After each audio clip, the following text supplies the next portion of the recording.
Om Namo Bhagavate Vasudevaya. Jai. Então a gente começa com Srila Siddhara Maharaj. Jai. A morte é filosófica.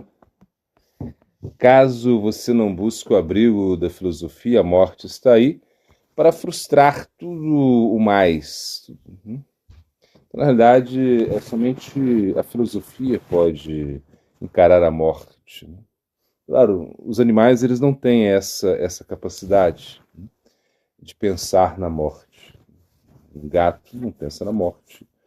Ele pensa em se alimentar, ele pensa em se proteger, em procriar, mas ele não pensa na morte. Entretanto, com a inteligência humana, com essa capacidade que nós temos, né, de conexão suprema, porque forma humana de vida significa que eu estou conectado com algo superior. Isso é a forma humana de vida, você pensa nisso, né? Então, na realidade, quando nós pensamos que tudo vai ser destruído, né, pralaya, maha pralaya, a destruição parcial, a destruição total, né? Isso até mesmo os cientistas entendem, né? Eles dizem aí que o universo está em expansão, mas depois existe uma contração, tudo se destrói. Então, na realidade, pensar nisso não significa que você conseguiu lidar com isso, né? Porque imagina, quando você está diante da morte, aí é uma situação assim, bem diferente mesmo, ou seja, você tem que estar preparado para isso. Então, o Krishna ele explica que você precisa se preparar para esse momento, né? Janjam vapishmaranam bhavanti ajantyante kalevaram. Ou seja, que você realmente, a sua consciência na hora da morte é que vai te levar a outro corpo. Então, se você tem uma consciência espiritual, você vai para o mundo espiritual. Se você tem uma consciência material, você vai permanecer no mundo material. Você pode até se elevar para planetas superiores, mas isso ainda é material.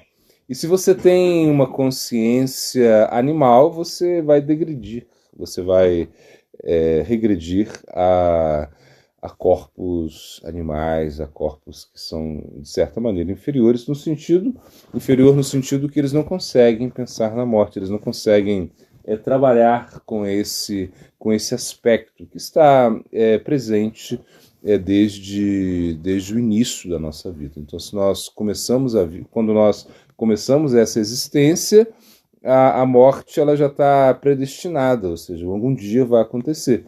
Você pode ver uma criancinha, né? E a gente pensa numa criancinha só no desenvolvimento dessa criança, né? Isso é natural. Mas pode ser que daqui sei lá, com 2 anos a criança sucumba, ela a uma enfermidade, ela acaba morrendo, isso pode acontecer.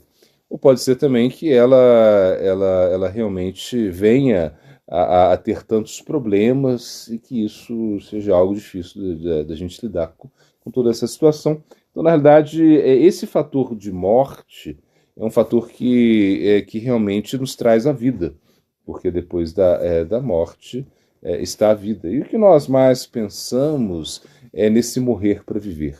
Ou seja, esse morrer para viver é algo muito emblemático na nossa filosofia, que nossos acharyas sempre trataram isso com muita força, né? Morre, mata esse ego que está te matando. Então, na realidade, arranca essa falsa concepção que nós temos de nós mesmos, isso que está acabando com a nossa vida. E não simplesmente essa mudança de corpo. A mudança de corpo, você tem que tolerar isso, você tem que ser inteligente. Uma pessoa inteligente, ela não se perturba com isso, como Krishna explica no Bhagavad Gita, né? Ele fala que Dhiras tatra namurhanti. Dhiras tatra namurhanti. Uma pessoa que entende essa passagem, assim como você troca, como você era criança, depois você se torna jovenzinho, depois se torna adulto e velho. você não se perturba com essa mudança de corpo. É como trocar roupas, né? As roupas velhas são deixadas de lado e você agora aceita roupas novas. Entretanto, teoricamente isso é fácil falar, mas na nossa vida, os apegos que nós agora estamos desenvolvendo, isso vai gerar muito sofrimento. Ou seja, quando a gente perde um ente querido, a gente vai sofrer muito. E como a gente vai lidar com isso? Então, por isso, a morte ela tem que ser tratada de maneira filosófica, né? Ou seja, que você entende que você não morre, que você realmente cria um ego de servidor. Claro que os filósofos, alguns filósofos vão tratar da morte de uma maneira muito bela, e tudo bem, mas na hora, mas qual é a solução que eles nos dão? Não tem uma solução. E aqui a gente está encontrando a solução, que você realmente se torna um servo de Krishna e que você não vai morrer, né? Morrer significa uma consciência animal. Foi isso que Shukadeva Goswami diz a Parikshit Maharaj quando ele veio com uma proposta, né, que ele ia morrer, ou seja, essa era a proposta da conversa, né? Eu vou morrer, eu tenho 7 dias de vida, e Shukadeva Goswami já foi falando que ele não ia morrer, porque ele tinha que abandonar essa consciência animal, que é uma consciência limitante. Consciência animal significa que você está sempre com medo, né? Medo. E na consciência superior, você não tem medo. Por quê? Porque você está conectado com Krishna o tempo todo. Então, essa característica, né, dos devotos. Eles não têm medo. Eles não têm medo da morte, eles não têm medo de nada. Claro, o medo da morte está aí, ninguém quer morrer, mesmo que uma pessoa seja um transcendentalista, ele vai preservar a sua vida, o seu corpo, para quê? Para praticar mais, porque ele não tem a segurança da próxima vida. Entretanto, quando uma pessoa alcança já estágios assim superiores da devoção, onde já se manifestou nela o Siddhadeva, esse corpo espiritual perfeito, então ela já não tem nem medo da morte mesmo.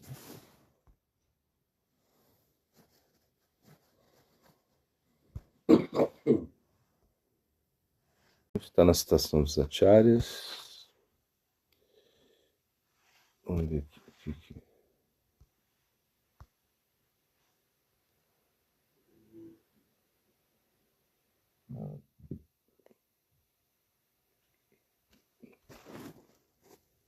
Bom, hoje a alma está cativada por muitas coisas que produzem uma consciência mesquinha. Contudo, no Bhagavad Gita, Krishna nos deu a solução quando nos instrui sobre a maneira pela qual podemos alcançar o controle dos nossos sentidos e dos impulsos da nossa mente, né? Então, na realidade, o que Krishna recomenda é que, passo a passo, você tenha que acessar o plano da alma, né? Porque a gente tem o quê? Os vishayas, que são os objetos dos sentidos, você tem os sentidos, né? E, de certa maneira, os sentidos são superiores aos objetos dos sentidos. Mas você tem também a mente, que é a rainha dos sentidos, considerada também um dos sentidos, mas como a rainha, né? Ou seja, ela pode, ela é superior aos sentidos. Se você fica longe dos objetos dos sentidos, isso já vai te ajudar muito, né? Você ficar longe, né? Ficar longe daquilo que está te atraindo muito. Mas, se você fica pensando nisso, pode ter problema. É o que Krishna fala. Vishaya vinivartante niraharashaya dehina rasam brajora sopiasa parandrishta nivartate. Ele fala que enquanto você não desenvolve um gosto superior, e esse gosto superior ele tem que entrar, ele vai entrar na sua mente. Mas além, superior à mente, é a inteligência. A inteligência é superior à mente. Então a inteligência, quando a inteligência está fortalecida, ela pode tentar controlar a mente. Se a mente está controlada, os sentidos estão controlados, você não vai ter problema com os objetos dos sentidos. Então, isso é uma coisa mais definitiva. Como, por exemplo, se diz que você cava um buraco, coloca algo ali, né, e você cimenta, né, e aí você tem muito mais a probabilidade, mas você não vai ter problema, é isso que eles dizem, né? Que, por exemplo, o Wagner dá esse exemplo dos bambus, né? Se você vai e corta os bambus, você cortou os bambus. Entretanto, cortar o bambu não significa muita coisa. Né? Por quê? Porque o bambu vai brotar quando vier a chuva de novo. Né? E se você corta o bambu e queima o bambu, e queima tudo o bambuzal, você vai. Ele também vai brotar em algum momento, né? Então, então, na realidade, se diz que você corta esses bambus, você pode queimá-los, mas você precisa cimentá-los. O cimento vai ser a solução definitiva para isso. Aí você constrói um templo e faz kirtan. Assim os acharyas explicam, né?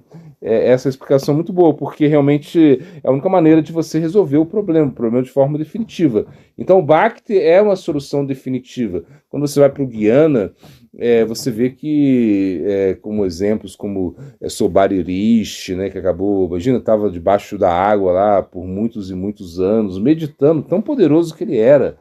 E acabou sendo atraído aí por dois peixinhos assim que estavam, né, aí se copulando.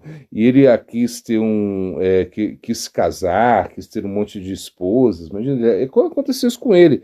Então, na realidade, a gente vê muitos exemplos, né, de Gyanis fracassados, porque, na realidade, essa renúncia e esse apego às práticas de uma maneira artificial não dá um resultado permanente. Você pode controlar a sua mente por um tempo, mas controlar a sua mente o tempo todo é mais difícil. Por isso o Krishna ele fala, Mamana Bhavama Bhakito, pense em mim, se torne meu devoto. Isso é uma maneira muito mais poderosa de você controlar os seus sentidos, os impulsos da mente. Mas ele está dizendo o quê? Que você tem que ir passo a passo. Quando você vai no plano da alma, então você tem a segurança que o plano da alma ele vai influenciar toda o seu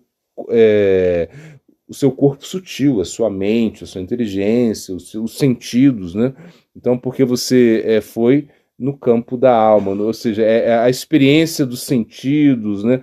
O campo mental, isso não nos dá nenhuma segurança, né? Você realmente tentar só controlar os sentidos, controlar a mente, isso você não tem muita segurança nesse sentido, né?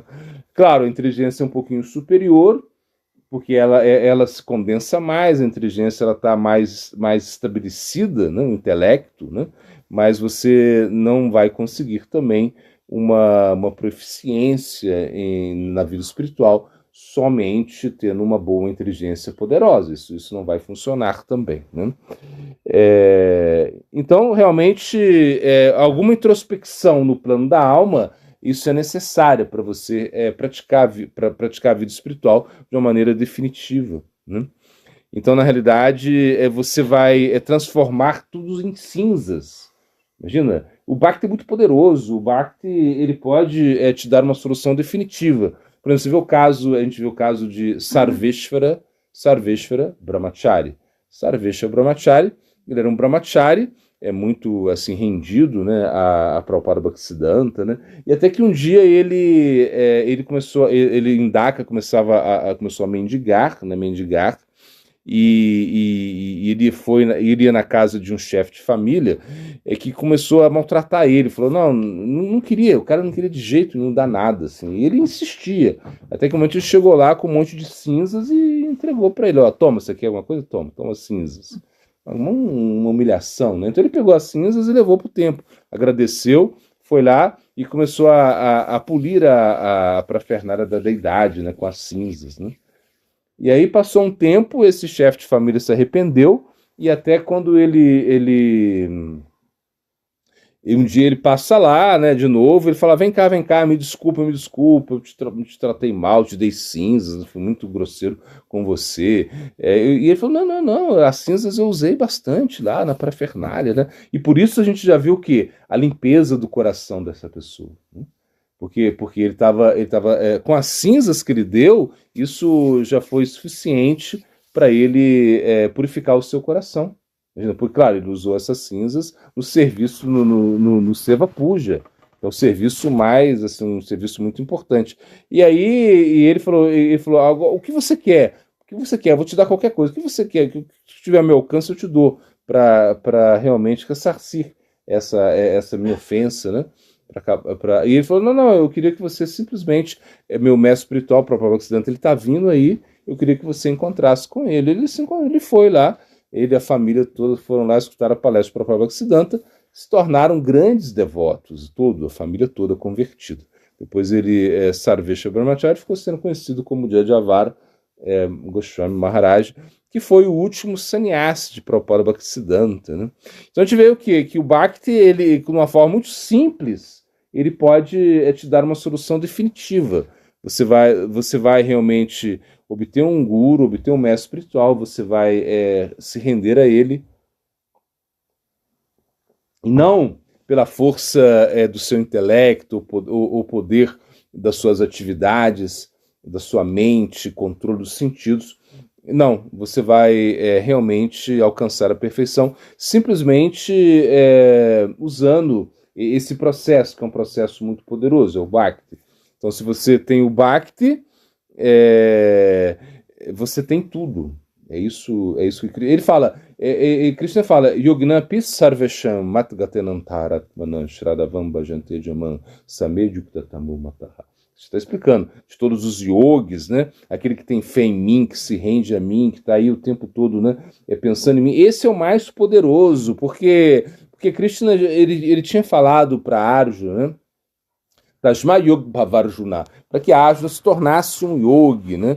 Que o yogi é superior ao Gyani, que o yogi é superior ao Tapassi, que o yogi é superior a todos os transcendentalistas. Entretanto, que tipo de yoga é esse? Aquele que pratica o Bhakti com devoção. Então, Krishna está falando, essa realmente é a manifestação superior de devoção, quando você realmente entrega tudo sem querer receber nada. Então, por isso Krishna está explicando isso, né? Que realmente você precisa se render a esse ponto. E aonde você vai a esse ponto, você conquista todos os demais pontos, ou seja, no sentido que você não precisa ficar se preocupando com os sentidos, nem com os objetos sentidos, nem com a mente, nem com a inteligência, se você foi no plano da alma, né? Então, por isso, a gente ao entrar em contato com o mundo externo, né, é como se a gente tivesse uma certa alucinação. Nós estamos, assim, de certa maneira, alucinados, né? Kamaesha, Krodaesha, ou seja, com Kama, com Kroda, né? E realmente a gente está enfiando aí os pés pelas mãos, uma coisa assim. A gente está realmente correndo atrás do objetivo equivocado. Então, o plano externo é um plano simplesmente que não é rejeitado, ou seja, quando a gente fala o plano externo, a gente fala, nossa, como é isso? Não, você pode usar o plano. De certa maneira, nós rejeitamos todo esse materialismo, o mundo material nós rejeitamos de certa maneira, mas a gente não é uma coisa extremista. A gente pode utilizar as coisas externas a favor de Krishna. Se a gente coloca tudo a favor de Krishna, não tem problema se o domínio interno é tão elevado. Se você tem domínio interno, ou seja, se você pratica o Bhakti, você vai poder utilizar todas essas coisas, inclusive riquezas, popularidade, seguidores, mulheres, homens, enfim, você pode utilizar tudo isso na consciência de Krishna se você tem uma força espiritual. Isso é o que os nossos acharyas explicam. Yukta Vairagya, essa força espiritual que nós devemos manter, né?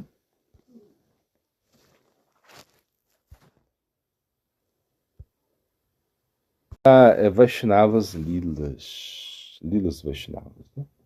Vamos ver aqui. O que temos para hoje? Bom, certa vez. Nossa, que já foi. Dando palestras em 1936 em áreas rurais, perto de Sarbog, Assam, né, que é um estado lá na Índia, Prabhupada Bhaktisiddhanta viajou em uma carroça de bois, né, enquanto seus discípulos acompanhantes caminhavam, né? Então, imagina o Prabhupada Bhaktisiddhanta, imagina a cena, gente. O Prabhupada Bhaktisiddhanta lá na carroça de boi, né? Que era como... E os discípulos estavam caminhando, né? Bom, um dia ao passar por outra carroça, ele perguntou a um jovem brahmana, adolescente, sentado nela. Ele perguntou o nome dessa pessoa, qual era o nome dela, quem era a sua família e para onde ele estava indo, né? Então, essa conversa breve, aparentemente comum, deixou uma profunda impressão no jovem, né? Que desde aquele dia guardou na memória a lembrança do fulgurante sado que lhe falara. Porque Prabhupada Siddhanta, né? A figura dele era uma figura muito poderosa, né? Impactante.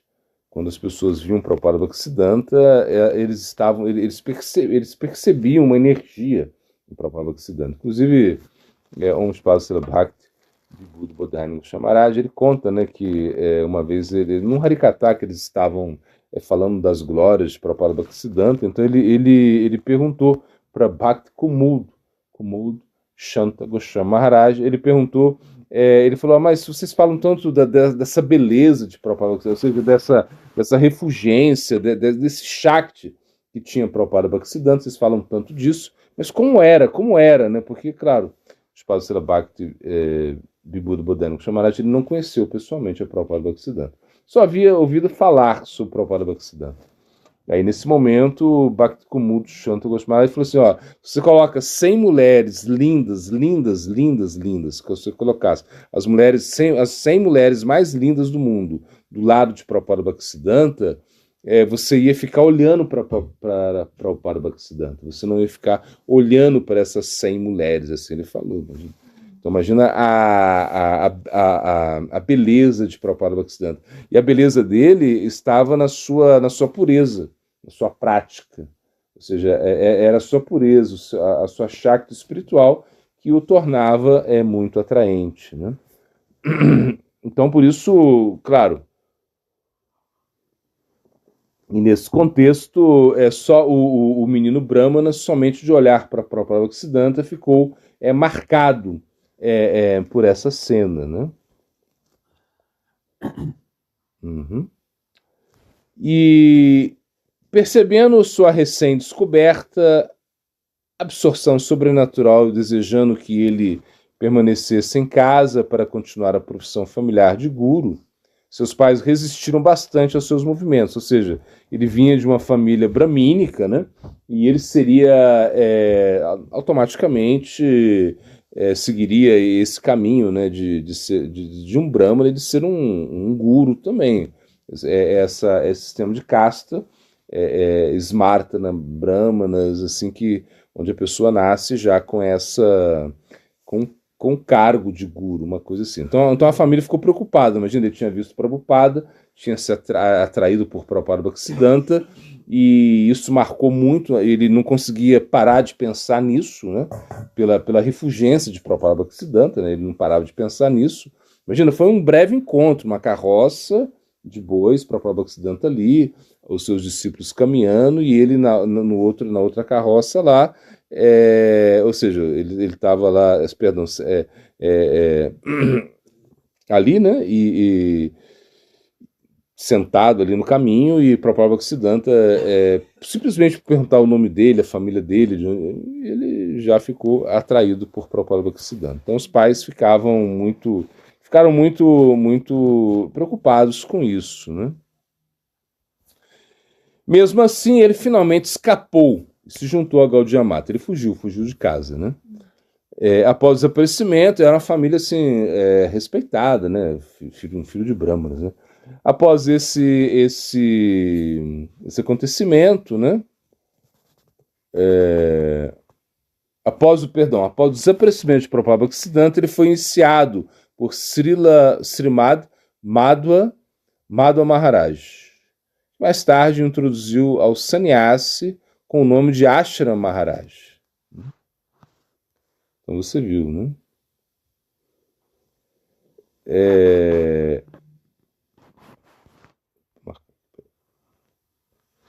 Então você vê qual o poder, né, do Bhakti Sanskara, né? Só de ter visto o Prabhupada Bhaktisiddhanta, ainda que ele estivesse numa família bramínica, ainda que estivesse numa posição assim muito prestigiosa, assim, muito prestígio, porque a família era toda uma família, né, de brahmanas, enfim.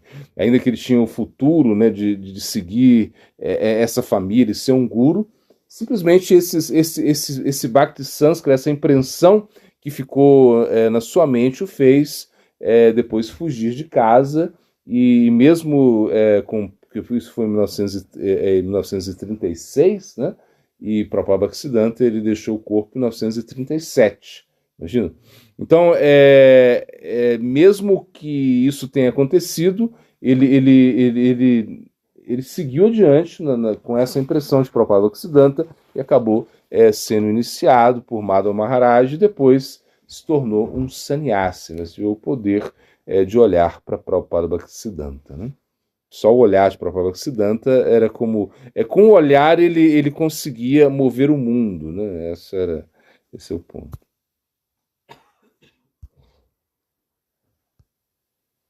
Então a gente está aqui, Om Spasla Bhakti Vibhuda Buddhaini Maharaj Ki Jai. Então, ele vai falar... Bom, o comerciante jamais aceitará dinheiro falsificado em troca de seus produtos. Semelhantemente, Sri Krishna não aceitará uma demonstração ilusória de devoção por parte daqueles que meramente fingem servi-lo. O Senhor não aceita nenhum serviço motivado pelo desejo de exibição. Então, na verdade, o que ele está dizendo? Que a falsificação ela é pior que o roubo, né? Por exemplo, quando a pessoa rouba, a pessoa está te roubando, ela está roubando, né? Mas, pelo menos, você está sabendo que está sendo roubado. Agora, quando você está falsificando, imagina, você tem um dinheiro, imagina que eu tenho um dinheiro falsificado aqui. Então eu vou lá, eu compro algo com dinheiro falsificado e espero o troco ainda. Imagina, cara de pau, tô lá né? Vou lá, dou uma nota falsificada que eu fiz aqui em casa, né? Uma coisa assim, imagina. Aí chego lá, a pessoa, eu pago algo e eu espero o troco. Imagina, eu tô enganando ela assim duplamente, né? Não tô. É uma coisa. Então, essa falsificação que ele está falando é mais no sentido da hipocrisia.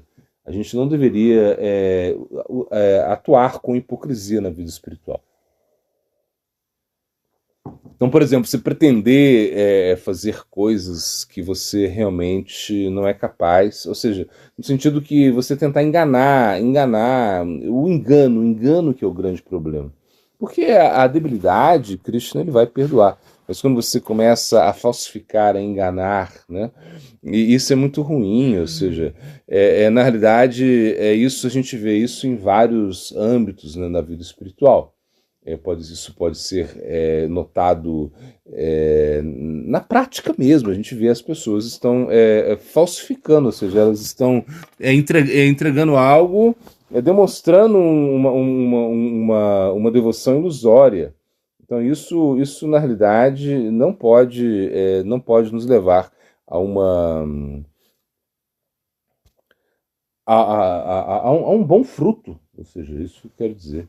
Se você realmente é um falsificador, você é um enganador, então Krishna ele não fica feliz com essa atitude. Então nós deveríamos ser assim muito honestos na nossa prática, ou seja, a gente não deveria levar nada para o engano, ou seja, a gente não deveria na vida espiritual ter esses resquícios assim de duplicidade, onde a duplicidade realmente entra forte. Você fala uma coisa, pensa outra, faz de uma maneira diferente, engana ao guru. Então, enganar o guru significa a morte espiritual. Então, nesse sentido, a gente não avança. Então, é preferível você pecar pelo excesso, ou seja, é preferível você pecar pela paixão, do que você pecar pelo engano. Porque, por exemplo, quando você quer fazer uma coisa, você quer praticar a vida espiritual, você tem muito entusiasmo, talvez você não tenha paciência, né? como diz Rupa Goswami, ele fala Utsaha Nishchayadara Tatat Karamapravartana.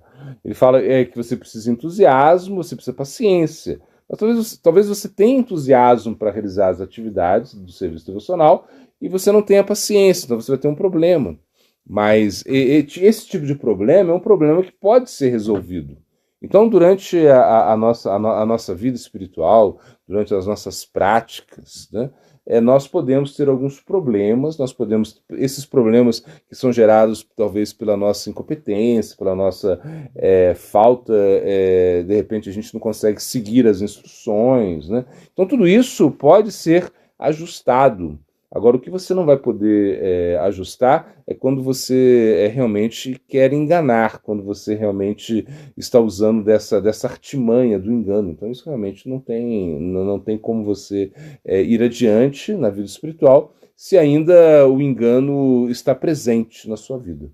Então, a gente tem que ser muito transparente na nossa vida espiritual. Nós temos que realmente praticar o máximo com a com a nossa potência espiritual. Você vai, você canta, você acorda cedo, você tenta ler as escrituras, entender alguma coisa, enfim, mais você serve.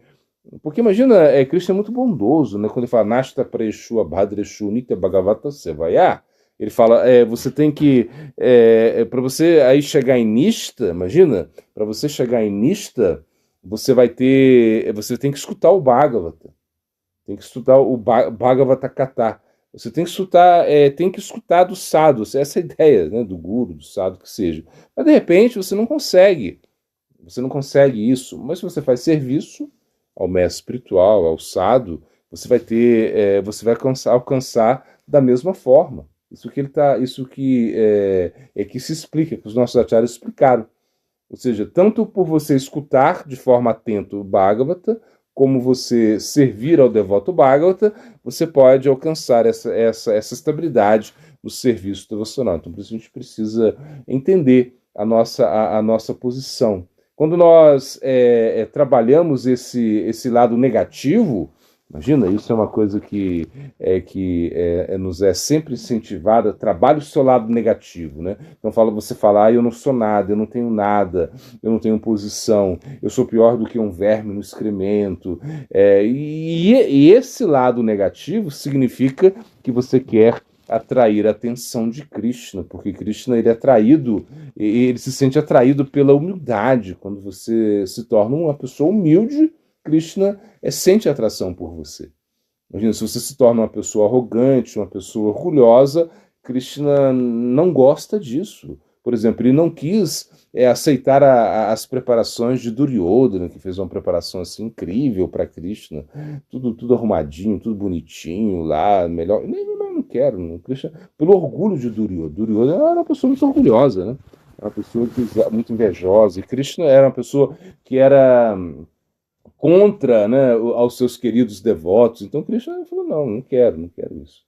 Mas ele aceitou a casca de banana de Padmavati, que a esposa de Vidura, que entregou a casca de banana para ele, para comer. Quando Krishna entra, ela dá a casca de banana, tá? Jogando as bananas no lixo e dando a casca para Krishna, porque ela estava tão comovida, com sentimento, assim, com tanto sentimento para servir Krishna, que ela esqueceu. Ela esqueceu que estava dando a casca de banana para Krishna. Krishna estava comendo de forma incrível. Ele adorou. E quando Vidura chega e Vidura fala, não, peraí, Krishna, desculpa, porque não tem nada para cozinhar. A gente não sabia que você vinha, a gente estava pensando que você ia lá comer o banquete de Duryodhana, não é verdade?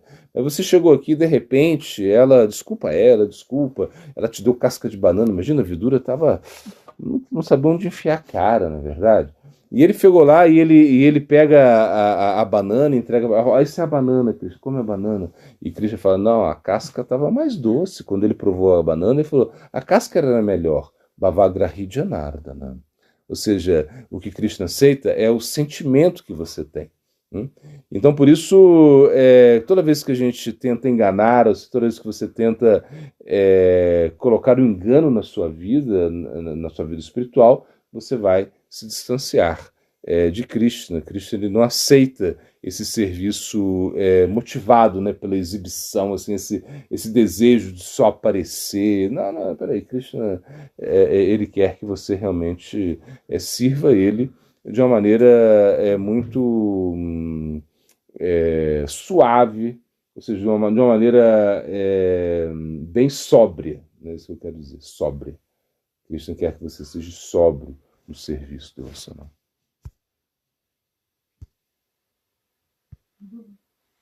Continuando, que a gente vai para Om Shantastra Bhakti e para Modo Purusha.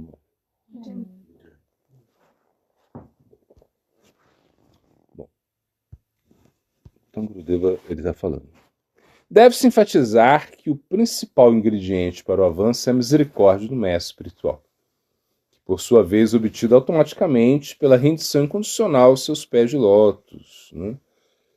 Isso é muito importante entender. Sem a misericórdia do mestre espiritual, nós não conseguimos avançar na nossa vida espiritual. Não tem como. Ou seja, como Brahmanda Brahmite Konna Bhagavan Diva Guru Krishna Parshadepoi Bhakti Lata Vidya. Ou seja, você está aí nos universos, você está vagando, né, em vários universos, até que chega o momento que você obtém a misericórdia de Krishna e do Guru. Aí você tem Bhakti Lata Vidya, que é a trepadeira do serviço devocional. Então você precisa da misericórdia de Krishna, e a misericórdia de Krishna, a princípio, ela vem através de Paramatma, ou seja, Paramatma que está em contato com você, que vai te dar essas instruções iniciais, esse entusiasmo inicial para você buscar um guru, né? Divesakshatna Hitate Guru Chaitarupe Siksha Guru Hoy Krishna Mahanta Swarupe. Uma vez que você não consegue experimentar, você não consegue perceber Paramatma, então essa mesma Paramatma se manifesta na forma do mestre espiritual. Então o mestre espiritual ele vem realmente entregar uma misericórdia para nós. Sem a misericórdia do mestre espiritual, você não pode avançar. Esse é o principal ingrediente da nossa vida. A gente precisa dessa misericórdia. A gente precisa que o Guru nos favoreça. E o Guru está nos favorecendo muito, muito, muito, muito. Com o quê? Com o Mahamantra, com os Dikshas Mantras. Então, imagina, o Guru nos dá isso. Você recebe o Mahamantra, assim, logo no início, esse Mahamantra que você recebeu do mestre espiritual, ele vai limpar a sua consciência, ele vai fazer você realmente se conectar com esse aspecto superior da transcendência através do canto. É uma coisa que é muito fácil. Você pode cantar em qualquer momento, não tem nenhuma regra nem regulação, não tem limites nisso. O Mahamantra ele é muito, muito, muito, muito expansivo. Claro, os Dikshas Mantras eles têm algumas regulações, a gente entende isso, mas ainda assim eles são muito especiais também. Imagina, quando você por quê? Porque você está incrementando, né, o aspecto da rendição, né, quando você pronuncia palavras como Swaha, Namaha, etc. Ou seja, você está se rendendo a um aspecto superior. Então a misericórdia do Guru ela está presente no início, no meio e no final. Ou seja, quando você começa a vida espiritual, ou seja, quando você se conecta, quando você toma refúgio, né? Guru Padashraya, Diksha, Gurura Sevana, Sadharma Siksha.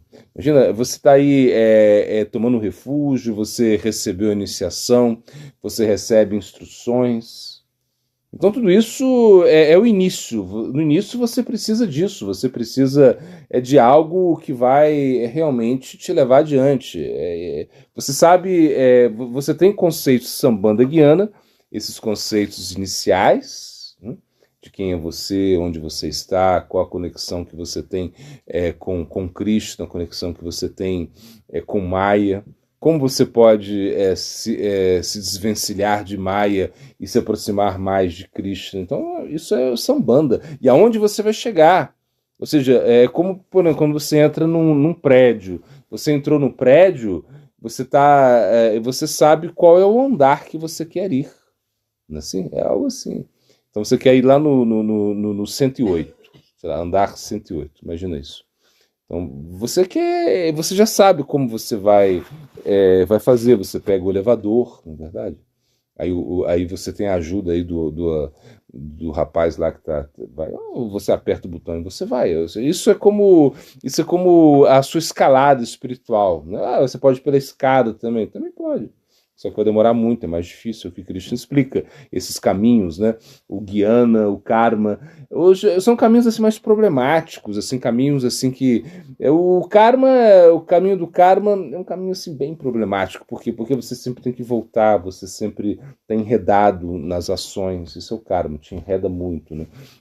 Krishna, ele propõe um Niskama Karma Yoga, onde você oferece os frutos das ações a Krishna. Então isso é outra coisa. Isso é Bhakti. Isso é puro Bhakti também, ou seja, quando você realmente oferece os frutos daquilo que você está fazendo para Krishna. Ainda que você não esteja realizando atividades diretas. Por exemplo, quando nós fazemos Sankta, de certa maneira, Niskama Karma Yoga. Quando a gente adora a deidade, também é Niskama Karma Yoga, de certa maneira, até certo ponto, a gente pode pensar assim. Quando você faz Shravana, Kirtana, Vishnu, Smarana, isso já é Bhakti, um Bhakti mais direto, ou seja, quando você pratica Bhakti de forma direta.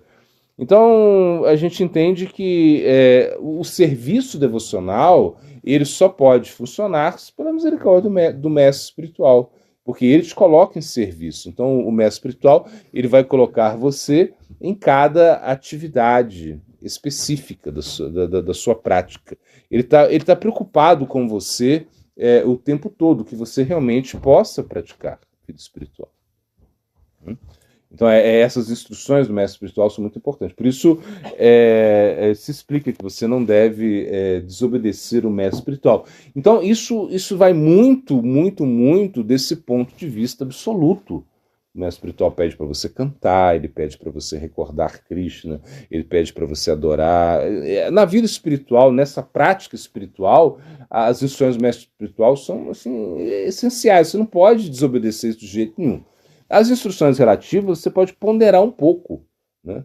Amanhã o mestre espiritual pede para você casar, você fala, peraí, não, Gurudeva, não quero casar. Por enquanto, não, uma coisa assim.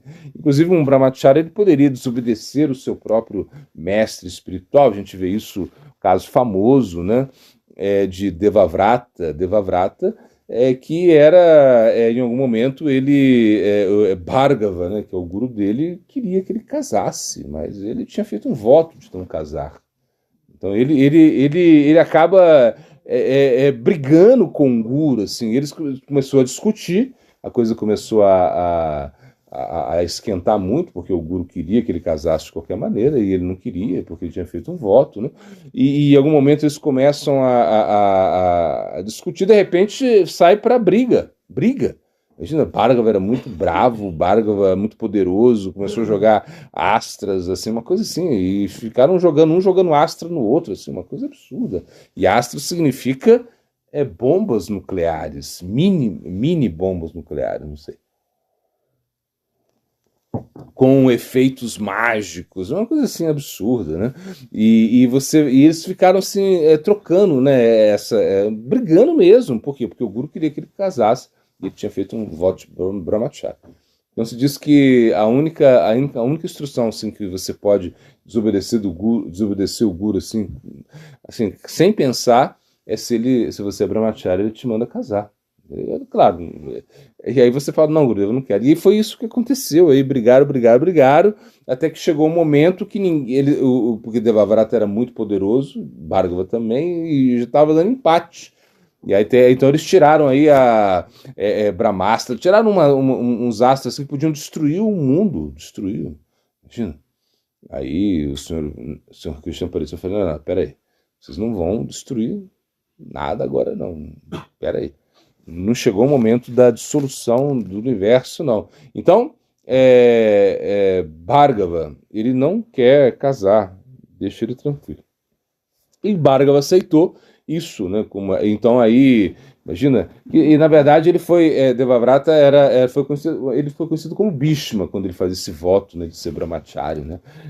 Porque ele era filho de um rei, né? E ele, imagina, um filho de um rei, um jovem muito forte, podia ter muitas mulheres, mas ele fez um voto, ser Brahmachari eternamente, para ajudar o seu pai, que queria se casar com uma certa donzela. Foi uma história assim, que acontece no Mahabharata. E aí, nesse momento, né,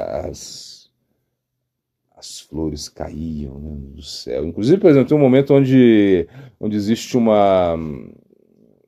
Quando, imagina, porque a própria mãe de Bhishma queria que ele engendrasse filhos, né, nas suas, nas rainhas, né, imagina, mas ele não podia, porque tinha feito, ele falou, não, eu fiz um voto, não tem como, né?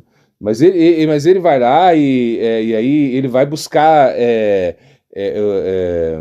ele vai, de certa maneira, assim, buscar um sado, né, que pudesse fazer isso, aí veio Vyasadeva. Então, na realidade, a gente entende que as instruções do mestre espiritual, que eu quero dizer assim, elas são muito valiosas, importantíssimas, no ponto de vista absoluto. Do ponto de vista relativo, ajuda muito, porque o mestre espiritual tem muita experiência, ele tem um aspecto assim, divino também nele, claro, esse aspecto onisciente de Cristo está nele, mas essas instruções relativas você pode conversar com o guru. Assim. Existe espaço para isso. Você fala, não, Gurudev, por favor, não me manda para a China pregar, porque talvez, não, está muito difícil para mim, eu tenho medo. Você pode conversar com ele, não tem problema. Agora, as instruções absolutas, você não tem nem que falar. Não fala, canta, você tem que cantar. Você tem que ir para o Mangalarti, você tem que, enfim, o Guru vai te dar essas instruções para você avançar na vida espiritual.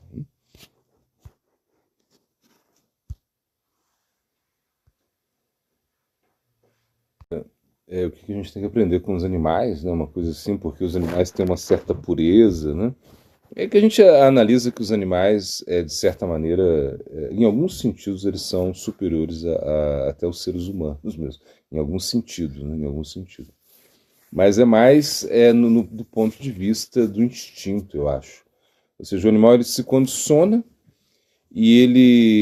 por exemplo, ele só vai comer aquilo que ele precisa, né? Por exemplo, uma onça, aqui tem onça, né? Tem onça. Bom, vai ser difícil encontrar uma onça, mas você entende que tem. E ela vai procurar a sua comida.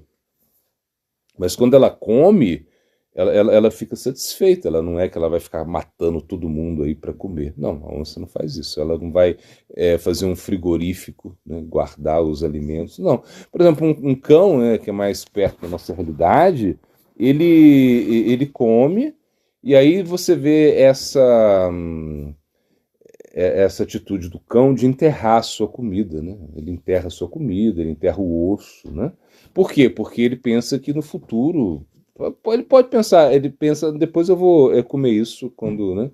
Mas ele não vai, o cão ele não, claro, tirando esses cães que comem aí essas rações que viciam ele a comer mais e mais e mais, o cão ele come até se satisfazer. E ele também só vai fazer sexo se ele sentir o momento propício, aí, o cio da cadela, coisas assim.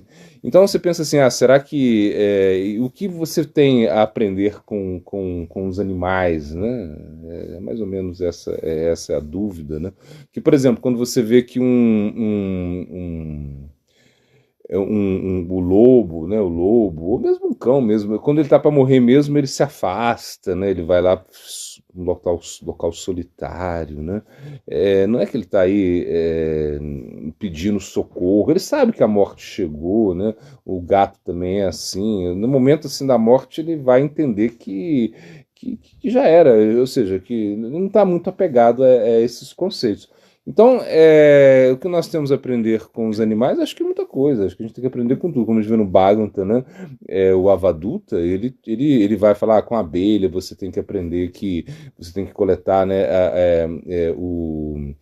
o néctar, né? A abelha coleta o néctar, ela não fica numa flor o dia inteiro. Por exemplo, uma flor lá que tem muito néctar e a abelha só fica nessa flor o dia inteiro, esgotando essa. Não, ela vai para outra flor e outra flor, porque ela sei lá, a diversidade do néctar, eu não sei, porque ela vai procurar muitas flores, né? Você não deveria, então, se apegar só a um aspecto, né? tirar tudo de um só local, né? Por exemplo, ele aprende com a Piton, né? Ou seja, com a sucuri ou jiboia, não sei. Que elas estão assim, elas estão esperando a presa, a vítima delas, né? Uma coisa assim. Ela está esperando, aí em algum momento ela vai e agarra a sua vítima, uma coisa assim. Não estão correndo atrás, buscando muita coisa.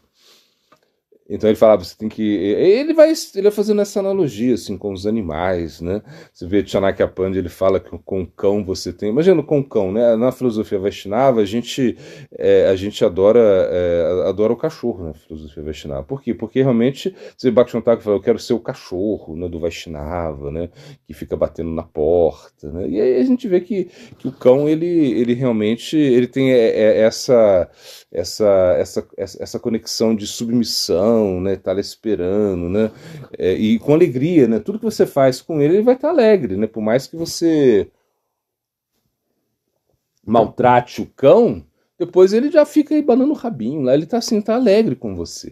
Claro, ele deixa um respeito em relação a você, de certa maneira, mas ele tá alegre independente das coisas que você fornece a ele, né? Basta você trancar o cachorro num quarto, né? E tranca a sua mulher num quarto, uma coisa assim. E depois de alguns dias você abre a porta para ver quem vai estar feliz, né, com você, né? E você vai ver o cachorro vindo aí todo alegre e a mulher sua, meu Deus do céu, vai dar problema aí, né? Então, na realidade, é isso. Você tem, e Chanakya Pandya vai falar, você vai aprender com o cão, né? Que o cão desperta rapidamente, né? Ele é assim, né? O cão desperta, ele está dormindo, de repente ele desperta rapidamente. Você tem que aprender com o cão, você não pode ficar, quando você tem que acordar, você tem que acordar. Acordar para o Mangalá, já aprende com o cão, ele vai... É mais ou menos isso, né? Que você precisa aprender com ele. E também é aquilo, né? Você realmente entende essa humildade, que ele é uma submissão, na realidade. Eu acho que não é bem uma humildade, mas uma submissão, cooperação que o cachorro tem em relação à nossa existência. Mas, sim, eu acho que, como Jesus Cristo também ele disse, sejam como olha os passarinhos, né? Eles não estão preocupados com o que vão comer, com o que vão, né? Como eles vão se defender, se proteger, né? A gente vê que existe a sabedoria animal, isso sim, com certeza. Mas essa sabedoria animal ela é mais por um instinto, eu acho. Esse instinto, é Paramatma que está ali, que vai orientando, né? A atma que está condicionada a esse corpo animal. Então o cão ele vai se comportar como um cão, um gato como um gato, e assim a coisa vai acontecendo, né? Já o ser humano não. O ser humano ele se adapta às situações, ou seja, ele tem um livre-arbítrio muito mais expandido, né?